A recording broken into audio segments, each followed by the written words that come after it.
So what up guys, good evening. This is Ben Salim Vlog. For today's video, kakain kami ng durian kasama ang ating anak na si Reniel Jan Pahuay for the first time. So ngayon guys, isahan na natin. Reniel, are you ready? First time mo rin, di ba? So actually mga guys, mayroon palang nagbigay sa amin ito. Shout out sa nagbigay. Ang gagawin natin ni Reniel, titikman. And i-rate natin 1 up to 10 kung masarap o hindi ha. Bigay ka sa akin ng number 1 up to 10. Kung masarap, pwede mo gawin sa 10, 8, 9, kung di masarap, 0. Ha?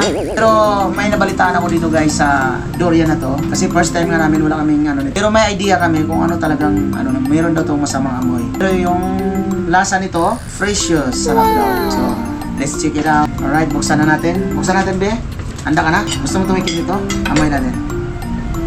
Amoyin mo. Anong namoy mo? Lasang sa akin. Lasang.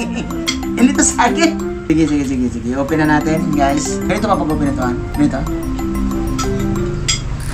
So, ayan, guys. Buksan na natin siguro. Count. 1, 2, 3.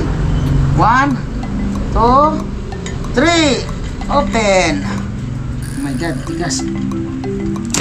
Oh. Baho. Ganyan ang durian, huwag mong amuyin. Bulok to eh. Ano ko sira to, guys, oh. Pakita mo. Ayun, oh. Pakita mo. Parang bulok to eh. So buksan natin yung kabilang side, mukhang bulok to. Alam ko bulok to eh. Bulok siya guys. Pakita mo. Bulok siya eh. Siguro may laman pa to. Meron to.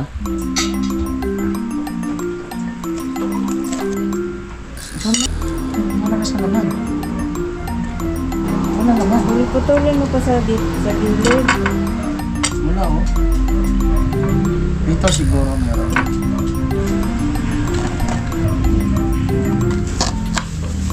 So ayun guys, buksan na natin kung mayroon pang isang laman dito kasi yung doon sira na ay mayroon pa. Yan o.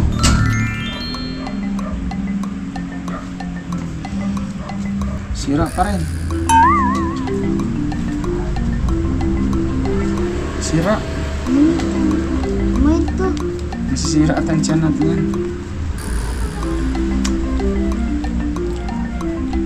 Sira. May pakita natin. Pakita mo nga. Yan guys, oh, sira.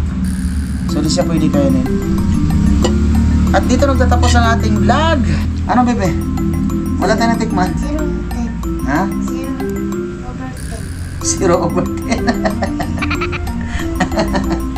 10. Sa totoo nga sabi nila guys, mayroon siyang kakaibang amoy. Pero nga, di natin natikman, sayang. Bawi tayo next time. Bibili na lang kami. Sige, yun lang. Alright, dito na lang. See you next time. Bye-bye.